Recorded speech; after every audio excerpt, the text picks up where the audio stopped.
ముఖ్యంగా ఈరోజు ఈ ప్రెస్ మీట్ యొక్క ముఖ్య ఉద్దేశము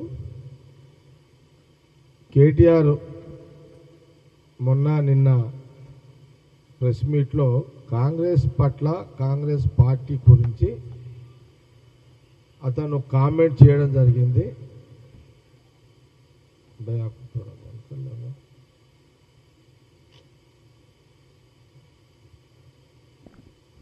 కాంగ్రెస్ పార్టీ పట్ల కాంగ్రెస్ పార్టీ గురించి కామెంట్ చేయడం జరిగింది. కాంగ్రెస్ పార్టీ ఈ ఉపరాష్ట్రపతి ఎన్నిక సందర్భంలో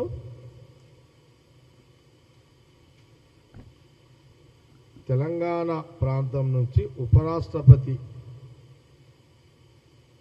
అభ్యర్థిగా మాజీ జస్టిస్ సుదర్శన్ రెడ్డి గారిని తెలంగాణ గడ్డ మీద తెలంగాణ ప్రాంతం నుంచి ఉపరాష్ట్రపతి అభ్యర్థిగా సోనియా గాంధీ, రాహుల్ గాంధీ, ఖార్గే గారి యొక్క నాయకత్వంలో కాంగ్రెస్ పార్టీ ఇండియా కూటమి ఉపరాష్ట్రపతి అభ్యర్థిగా మాజీ జస్టిస్ సుదర్శన్ రెడ్డి గారిని వారిని డిక్లేర్ చేయడం జరిగింది. ఈ సందర్భంలో మీడియాలో ఈ సందర్భాన్ని మీడియా వాళ్ళు అడిగిన ప్రశ్నకు కేటీఆర్ తన జవాబు ఏంటంటే కాంగ్రెస్ పార్టీ ఒక చిల్లర పార్టీ అని తాను కామెంట్ చేయడం జరిగింది. దానికి సంబంధించి ఈ యొక్క కాంగ్రెస్ పార్టీ గాంధీ భవన్ ద్వారా అతని మాటలకు మేము కౌంటర్ ఇస్తున్నాము.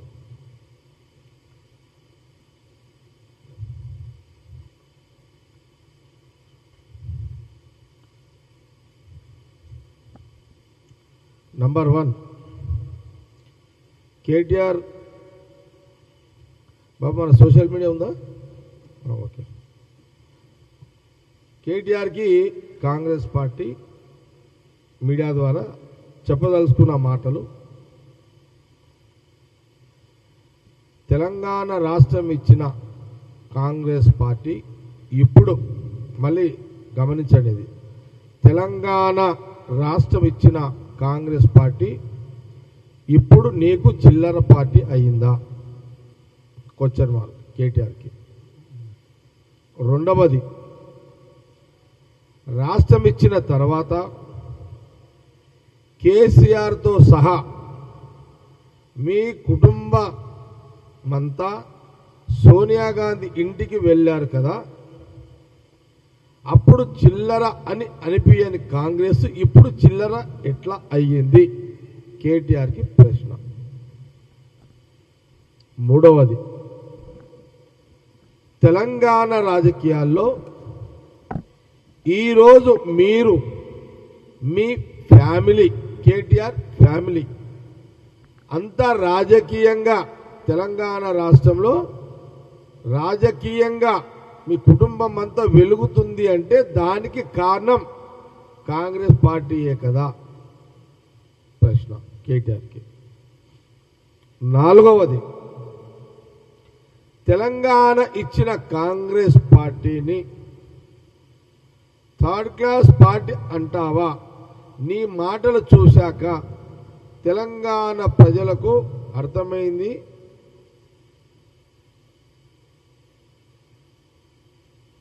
వీళ్ళు క్యారెక్టర్ లేనోళ్ళు అని. ఐదవది, సోనియా గాంధీ గారు కాంగ్రెస్ పార్టీ వల్లనే కదా తెలంగాణ వచ్చిందని, సోనియా గాంధీ వల్లనే కదా కాంగ్రెస్ పార్టీ వల్లనే కదా తెలంగాణ వచ్చిందని అసెంబ్లీలోనే కేసీఆర్ గారు చెప్పినప్పుడు అది మీ నాయననే కదా చెప్పింది, ఆ మాట నువ్వు ఎట్లా మర్చిపోయి మాట్లాడినవు ప్రశ్న.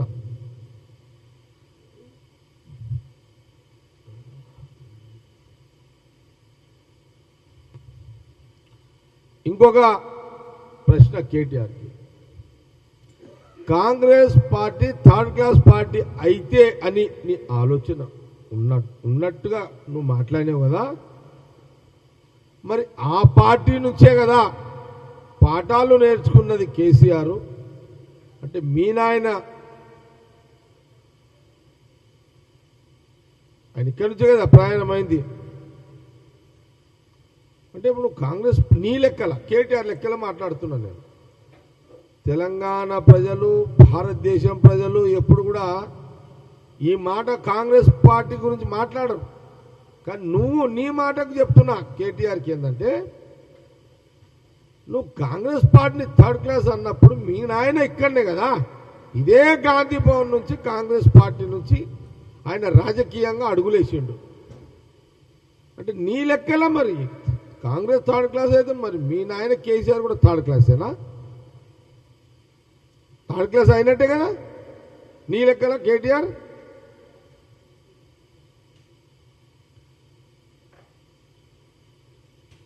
అంటే కేసీఆర్ కూడా థర్డ్ క్లాసేనా? మీ నాయన థర్డ్ క్లాసా?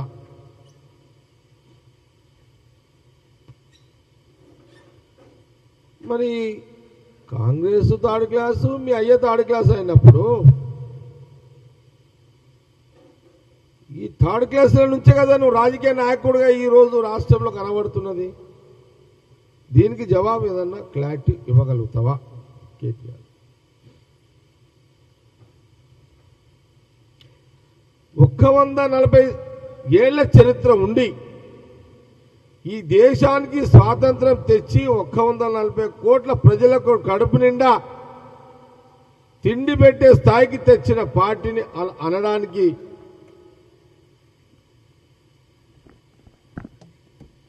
అట్లా అనడానికి నీకు మనసు ఎట్లా ఒప్పింది కేటీఆర్?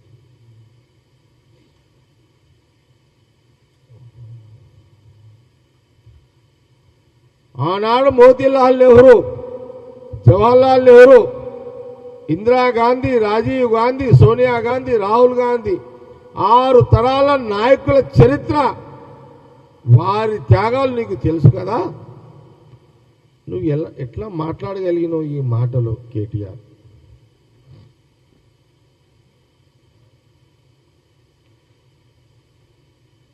కేటీఆర్ కేసీఆర్ని అడిగి తెలుసుకో కాంగ్రెస్ పార్టీ చరిత్ర ఏంది. తెలంగాణ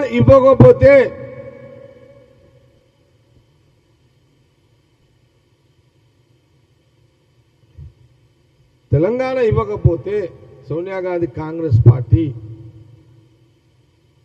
మీ కుటుంబము ఈరోజు 1000 కోట్లు సంపాదించారు చూడు. ఆ అవకాశం లేకుండా రాకుండే నువ్వు అమెరికాలో ఉద్యోగం చేసుకుంటూ జీతం మీద నువ్వు బతికేటోనివి.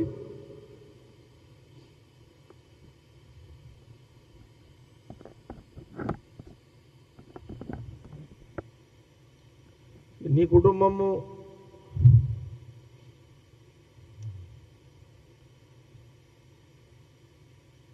ఏం చేసి బతుకుతుర్రో నేను చెప్పలేను. ఓకే,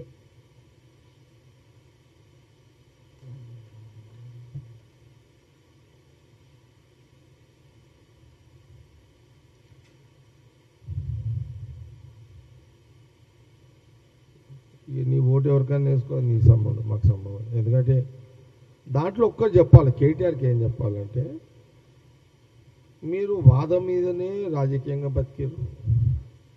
వాదం రాష్ట్రం వచ్చింది, సోనియా గాంధీ రాష్ట్రం ఇచ్చినాకనే ఈ రాష్ట్ర ప్రజలు నీకు కేసీఆర్ని సీఎం చేశారు. ఎంటైర్ ఫ్యామిలీ క్యాబినెట్ మినిస్టర్లు అయ్యారు, ఎంపీలు అయ్యారు. స్థిరాస్తులు సంపాదించుకున్నారు.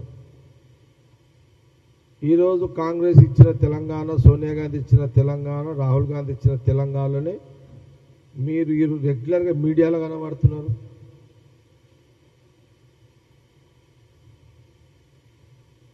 లేకపోతే ఇవన్నీ ఇవ్వకపోయి ఉంటే మీ రాజకీయ మీరెవరు అనేది కూడా తెలంగాణ ప్రజలు తెలియకుండా, అసలు రాష్ట్రము ఇవ్వకపోయి ఉంటే మీరంతా ఎవరు అనే ఒక ప్రశ్నగా మీ జీవితాలు ఉంటుండే.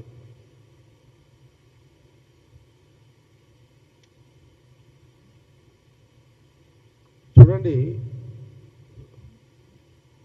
రాష్ట్ర ప్రజలు కోరితే రాష్ట్రం ఇచ్చారు సోనియా గాంధీ కాంగ్రెస్ పార్టీ, రాహుల్ గాంధీ కాంగ్రెస్ పార్టీ. ఈరోజు ఇక్కడ తెలంగాణ నుంచి మాజీ జస్టిస్ సుదర్శన్ రెడ్డి గారిని ఉపరాష్ట్రపతి ఎంపికకు అభ్యర్థిగా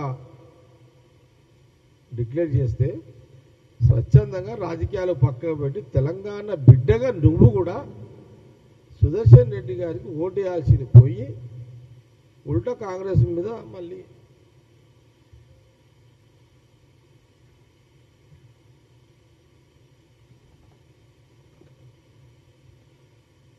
ఒక నికార్సైన తెలంగాణ బిడ్డ, తెలంగాణ వాది, నిజాయితీ పరుడు, బడుగు వర్గాల కోసం ఆలోచించిన ఒక మేధావి, రాజ్యాంగ నిపుణులైన జస్టిస్ సుదర్శన్ రెడ్డి గారికి మద్దతు ఇవ్వకపోవడం కేసీఆర్ కేటీఆర్ అవకాశవాద రాజకీయాలకు పరాకాష్ట.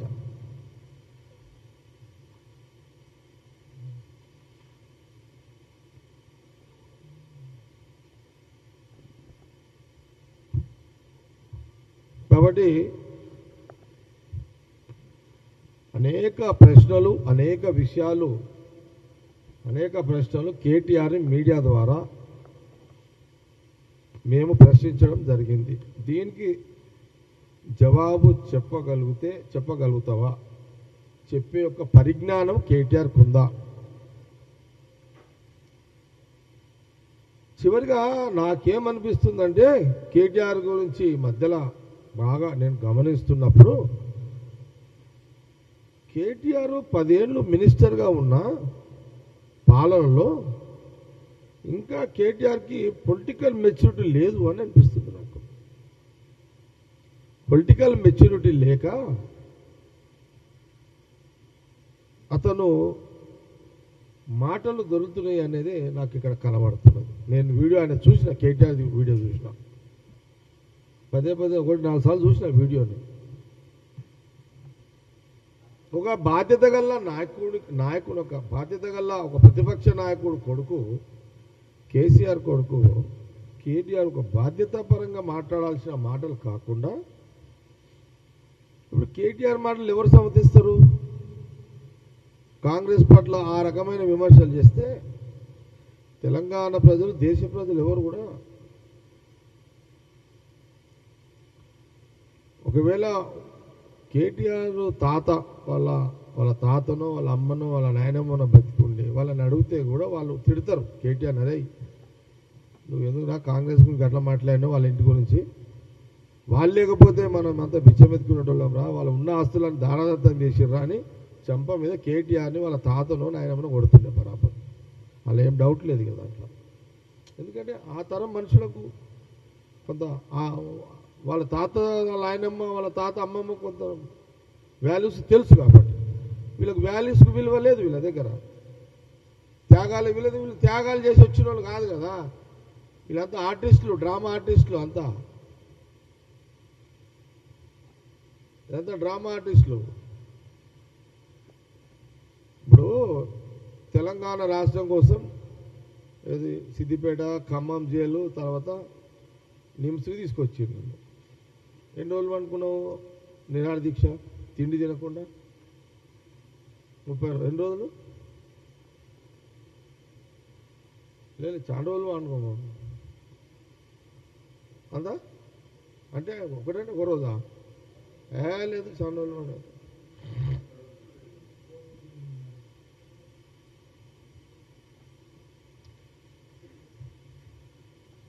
కేసీఆర్ 24 గంటలు అంటే కొన్ని రోజులైతే ఉన్నాడు కదా. కేసీఆర్ గారు 4 రోజులు 5 రోజులు 10 రోజులు అన్నం లేకుండా ఉండగలుగుతాడు అట్లాంటి అది సాధ్యమా? మాకే కాదు, ఇంత వయసులో మనతోటే కాదు. అంటే వాదము అట్లా, తెలంగాణ వాదము, తెలంగాణ ప్రజలు ఎట్లా దీక్ష చేసినా, తినుకుంటే దీక్ష చేసినా యాక్సెప్ట్ చేసిన రోజులు అవన్నీ. ఎందుకంటే కారణం ఏంటంటే, బలమైన కారణం ఏంది, రాష్ట్ర విభజన జరగాలని. అట్లా మా కాంగ్రెస్ లీడర్ మొత్తం ఆడనే ఉన్నారు. మా జానారెడ్డి గారికి స్టార్ట్ చేసి ఎంటైర్ కాంగ్రెస్ అంతా ఆడనే ఉన్నది. లేవకో కేసీఆర్ లేవకో, ఎందుకంటే వాళ్ళకంటే ముఖ్యం మా వాళ్ళకి ఎక్కువ ఉండే కదా. రాష్ట్రం తీసుకురావాలి, తావాలి అని కాంగ్రెస్ లేదే కదా. ఆయన దీక్ష మొత్తం కాంగ్రెస్ డిజైనే. కాకపోతే జాక్పాట్ కేసీఆర్ కొట్టుకున్నాడు, మా వాళ్ళు కొట్టలేకపోయారు 2014లో. కానీ సరే ఏదైనా కానీ రాష్ట్రం కావాలనుకున్నారు, వచ్చింది. ఏమవుతుంది ఏంది, ఈ రాష్ట్రం వచ్చింది. ఇప్పుడు దగ్గర కేసీఆర్ పుణ్యమని 7 లక్షల కోట్ల అప్పు అయితే చేసారు. అదొకటి మనకు, అదొక రికార్డ్. రాష్ట్ర విభజన తర్వాత 7 లక్షల కోట్ల అప్పు చేసి చరిత్ర నిలబడ్డ ఇక తెలంగాణ ప్రజలు, ఆ కుటుంబము అందరూ ఆలోచన చేసుకోవాలి. ఇక అసలు నాకు విచిత్రం ఏంటంటే, స్వతంత్రం వచ్చిన తర్వాత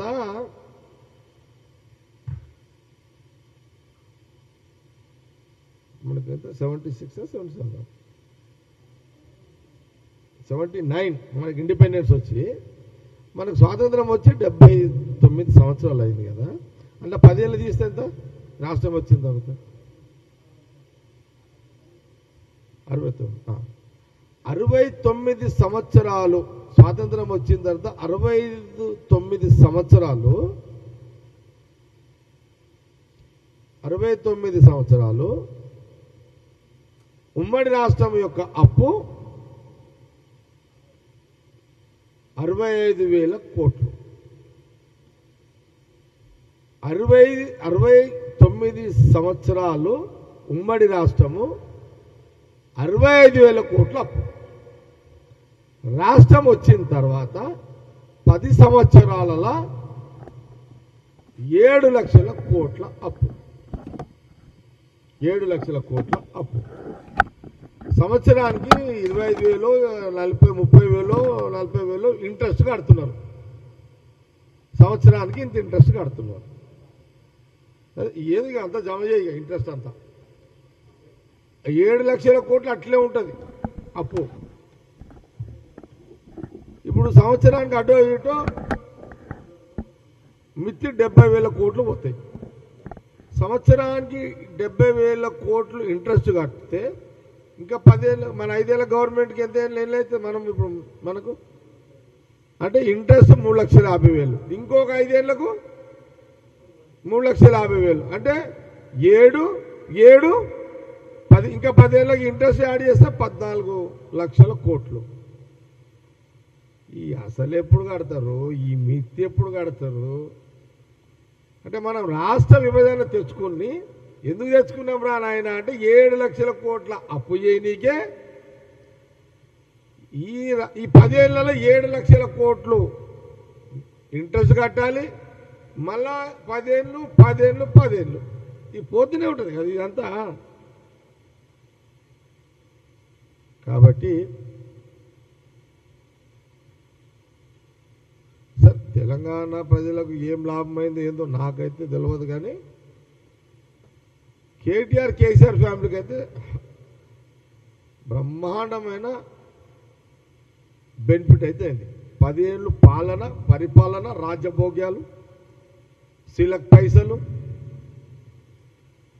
భవనాలు, భవంతులు, సీలకు పైసలు, కేసీఆర్ మన్మళ్ళు మునిమమ్మలు తినే అంత ఆస్తులు,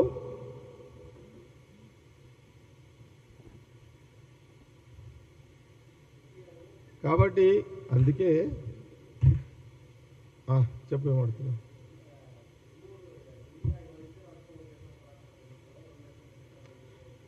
ప్రతాప్, ఒకటే ప్రశ్న. నీ ప్రశ్న కేటీఆర్ ఏదో అన్నాడని అడుగుతున్నావు. నేనేమంటున్నానంటే ఓవరాల్గా ఏం చెప్తున్నా అంటే రాజకీయంగా కేటీఆర్కి పొలిటికల్ మెచ్యూరిటీ లేదు.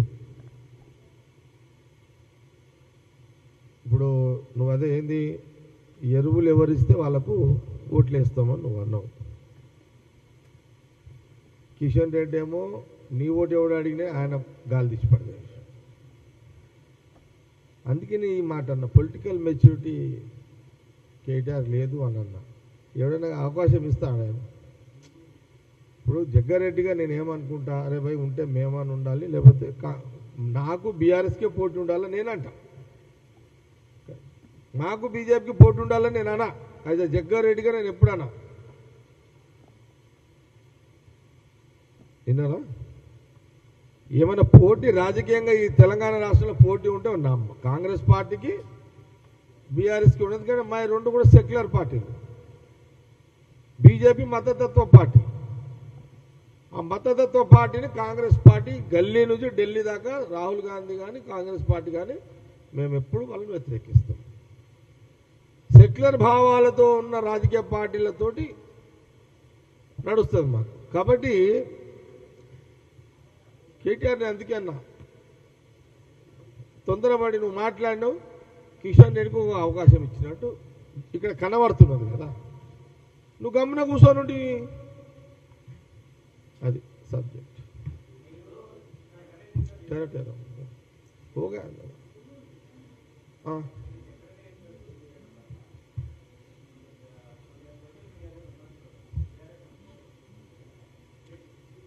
ఏది నీళ్ళ మీద నేను రివ్యూ చేసిన దాని మీద సెక్రటరియట్లో. అదే సంగారెడ్డి మున్సిపాలిటీకి సంబంధించి, సదాశివపేట మున్సిపాలిటీకి సంబంధించి సంగారెడ్డి నియోజకవర్గాల ప్రజలకు మంజీరా నీళ్లకు ఇవ్వడానికి అధికారులతో నేను రివ్యూ చేసింది. అది ముఖ్యమంత్రి రేవంత్ రెడ్డి గారితో మాట్లాడి 100 కోట్లు ట్రై చేసి సంగారెడ్డి ప్రజలకు తీసుకుపోవడానికి నేను సెక్రటరియట్లో రివ్యూ చేసిన. దాని మీద ఎవడో బీఆర్ఎస్ తోటి తీసి వైరల్ చేస్తున్నారు. అదేగా సోషల్ మీడియా, అదే కదా రివ్యూ చేసినారు కాబట్టి వాళ్ళు చేస్తున్నారు. అదే కదా సబ్జెక్ట్, అది అంతే కదా. ఏముంది, నేను అపోజిషన్లో ఉన్నా మొగోన్నే, రూలింగ్లో ఉన్నా మొగోన్నే. విన్నావా? నేను చేస్తా, మీరు ఎన్నైనా వేసుకోండి, అట్లా ఇంకెన్ని వేస్తారో చేసుకోండి.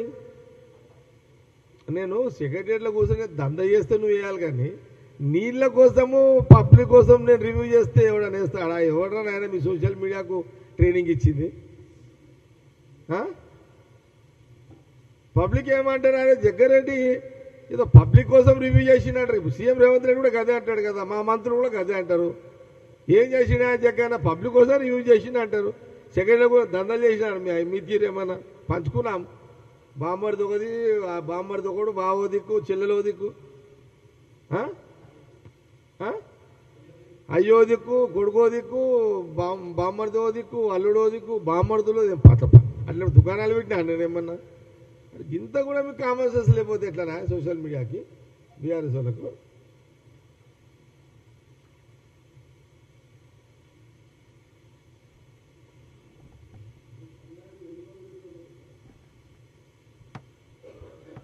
శ్రీనివాస్ రెడ్డి గారు వచ్చారు ఎప్పుడు వస్తారు ఇక్కడ?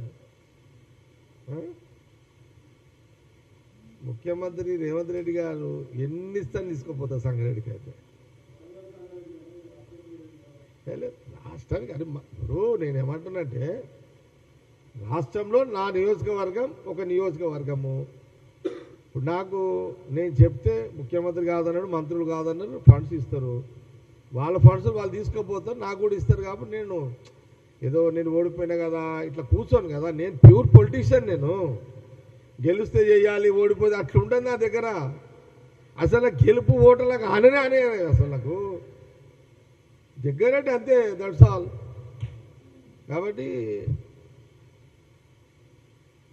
అది కథ. ఇంకేమన్నా?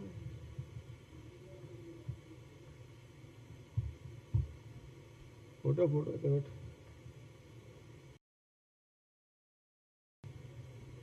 ఆయన కూడా తెలంగాణ రాజకీయాల్లో కిషన్ రెడ్డి గారు చాలా మంచోడు, సౌమ్యుడు, సౌమ్యుడు. కానీ ప్రాబ్లం ఏంటంటే ఎంత కిషన్ రెడ్డి గారు ఎంత సౌమ్యుడైనా ఎంత నెమ్మదస్తుడైనా ప్రాబ్లం ఏంటంటే ఆయన కూడా స్క్రిప్ట్ లీడరే. ఆయన బీజేపీ ఆఫీసులో అక్కడ ప్రచారకు ఉంటాడు. ఆయన ఒక లైన్ ఇస్తారు వాళ్ళు, ఆ లైన్ని అతను మీడియా ముందు వచ్చి చదువుతాడు. ఆయన పొలిటికల్గా మాట్లాడలేడు కిషన్ రెడ్డి గారు. అక్కడ రాసింది చదవాలి. అల్టిమేట్ ఏముంటుంది, యూరియా వాళ్ళు పంపరు, వాళ్ళు ఇవ్వరు. కాంగ్రెస్ గవర్నమెంటు నిన్న తుమ్మల నాగేశ్వరరావు గారు కూడా బాగానే గట్టిగా మాట్లాడి ట్రై చేస్తున్నాడు, irrigation minister. CM Revanth Reddy గారు కూడా అక్కడ కూడా ఆయన ట్రై చేస్తున్నాడు. కానీ ఏముంటుంది, సెంట్రల్లో బీజేపీ గవర్నమెంట్ ఉంది కాబట్టి ఇక్కడ ఎరువులు అందియకపోతే, తెలంగాణకు ఎరువులు అందియకపోతే తెలంగాణ రైతుల మధ్యలో కాంగ్రెస్ గవర్నమెంట్ మీద వ్యతిరేకత పెరుగుతుంది. రాను రాను ఆ వ్యతిరేకతను బీజేపీ పార్టీ తెలంగాణలో వాళ్ళు ఓన్ చేసుకోవడానికి ఈ ఎరువులను అడ్డం పెట్టుకొని ఆడుతున్న రాజకీయ ఆట. తెలంగాణ రైతులారా మీరు కూడా గమనించండి. ఈ ఎరువులు అనేది వాళ్ళకి సంబంధం లేకపోయి ఉంటే 22,000 కోట్లు రైతులకు రుణమాఫీ చేసిండు. అటో ఇటో మొన్న 9,000 కోట్లు రైతు బంధు ఇచ్చిండు. 1,000 కోట్లతోటి మహిళలకు ఉచిత బస్సు ప్రయాణం ఇస్తున్నాడు. ఇవన్నీ వేసినప్పుడు ఎరువులు ఇవ్వడానికి కాంగ్రెస్ గవర్నమెంట్ తెలంగాణకి ఏమైనా ఇబ్బందా? ఇది కావాల్సుకొని సెంట్రల్లో బీజేపీ గవర్నమెంట్ ఉంది కాబట్టి ఇక్కడ కిషన్ రెడ్డి ఈడ కూర్చొని ఆ రైతులలో కాంగ్రెస్ గవర్నమెంట్ మీద వ్యతిరేకత రావాలని ఒక కుట్ర BJP Telangana central minister Kishan Reddy గారు చేస్తున్నట్టుగానే చాలా స్పష్టంగా ఇక్కడ కనబడుతుంది. ఇది రైతులందరూ కూడా గమనించండి. రైతులారా, తెలంగాణ రైతులారా, ఇన్ని చేసిన వాళ్ళ మీకు ఎరువులు అందియమా? మీరిచ్చిన ఈ ప్రభుత్వానికి తెలంగాణ రైతులు, తెలంగాణ ప్రజలు రాహుల్ గాంధీ గారి నాయకత్వంలో ఈరోజు మీరు ఇచ్చిన ఈ గవర్నమెంట్ని రైతులకు, ప్రజలకే కదా ఇన్ని పథకాలు అమలు చేసుకుంటూ వస్తున్న క్రమంలో మరి మాకు ఎరువులు ఇవ్వడానికి ఒక పెద్ద సమస్యనా? కానీ అది డైరెక్ట్గా మనకు లేదు. కాబట్టి ఇక్కడ సమస్య క్రియేట్ చేయబడుతుంది BJP central minister Kishan Reddy గారు కుట్ర, బీజేపీ యొక్క కుట్ర. ఈ కుట్ర ఏంటంటే రైతులకు, తెలంగాణ రైతులకు ఎరువులు అందొద్దు, కాంగ్రెస్ గవర్నమెంట్ బదలాం కావాలి. దీనిని సోషల్ మీడియాలో పదే పదే మాట్లాడిస్తూ బదలాం చేసే కార్యక్రమం చేస్తారు. ఇది కూడా తెలంగాణ రైతులు కాంగ్రెస్ పార్టీ మీద, కాంగ్రెస్ గవర్నమెంట్ మీద కోపం తెచ్చుకోకండి. మా సీఎం గారు, మా మినిస్టర్ రేవంత్ రెడ్డి గారు, ఇట్లా తుమ్మల నాగేశ్వరరావు గారు ట్రై చేస్తున్నారు. దయచేసి బీజేపీ ట్రాప్లో పడకండి.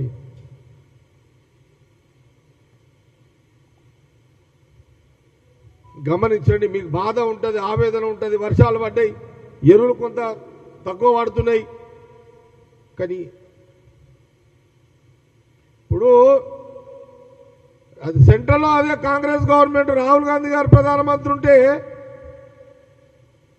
మాకు ఈ సమస్య వచ్చేది కాదు.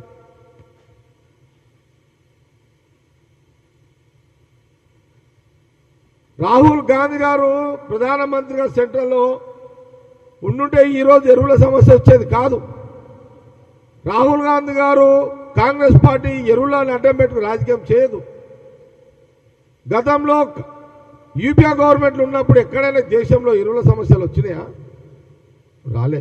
ఏ రాజకీయ పార్టీ రాష్ట్రంలో ఏ ముఖ్యమంత్రి ఉన్నా ఎప్పుడు రైతులను అడ్డం పెట్టుకొని రాజకీయం చేసే యొక్క ఆలోచన కాంగ్రెస్ పార్టీది కాదు, రాహుల్ గాంధీది కాదు.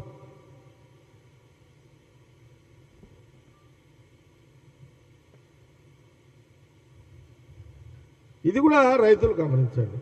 అయినా కాంగ్రెస్ గవర్నమెంట్, ముఖ్యమంత్రి గారు లేదా మా మినిస్టర్ గారు ట్రై చేస్తున్నారు. అట్లాగే రాష్ట్రంలో పోలీసులు రాష్ట్రంలో ఎక్కడైనా రైతు కోపం వచ్చి లేదా రైతు ముసుగులో బీజేపీ కార్యకర్తలు రోడ్ల మీదకి వచ్చి ధర్నాలు చేసినా, ఒకవేళ రైతులు కోపం వచ్చి బయటకు వచ్చినా, రైతుల ముసుగులో బీజేపీ కార్యకర్తలు, బీఆర్ఎస్ కార్యకర్తలు ఎరువుల సమస్యను అడ్డం పెట్టుకొని కాంగ్రెస్ బదిలీ చేసి కుట్ర చేసినా, దయచేసి పోలీసులు ఎక్కడ కూడా లాఠీల పని చెప్పకండి. పోలీసులు వాళ్ళకి సంజాయించండి. పోలీస్ అధికారులు, అగ్రికల్చర్ డిపార్ట్మెంట్ అధికారులు రైతులకు కన్విన్స్ చేయండి, చెప్పండి. కొన్ని రాజకీయ పార్టీలు కుట్రలు చేస్తాయి, మీడియాలో హైప్ తీసుకొచ్చే ప్రయత్నం చేస్తారు. ఇది కూడా పోలీస్ అధికారులు కానీ లేదా అగ్రికల్చర్ డిపార్ట్మెంట్ అధికారులు జాగ్రత్తలు తీసుకొని రైతులకు ఎట్లా అందియాలి, ప్రభుత్వం ముఖ్యమంత్రి గారి దృష్టికి, మినిస్టర్ గారి దృష్టికి తీసుకెళ్లే ప్రయత్నము, జిల్లా యంత్రాంగం కూడా అలర్ట్గా ఉండండి. రాజకీయ పార్టీల ఈ బీజేపీ, బీఆర్ఎస్ తోటి చాలా జాగ్రత్తగా వాళ్ళ కుట్రలు, వాళ్ళ కుతంత్రాలు గమనించుకుంటూ రైతులకు నష్టం కలగకుండా కొంత జాగ్రత్త పాటించండి అనే మాట కూడా మీడియా ద్వారా తెలియజేస్తున్నాను. Thank you.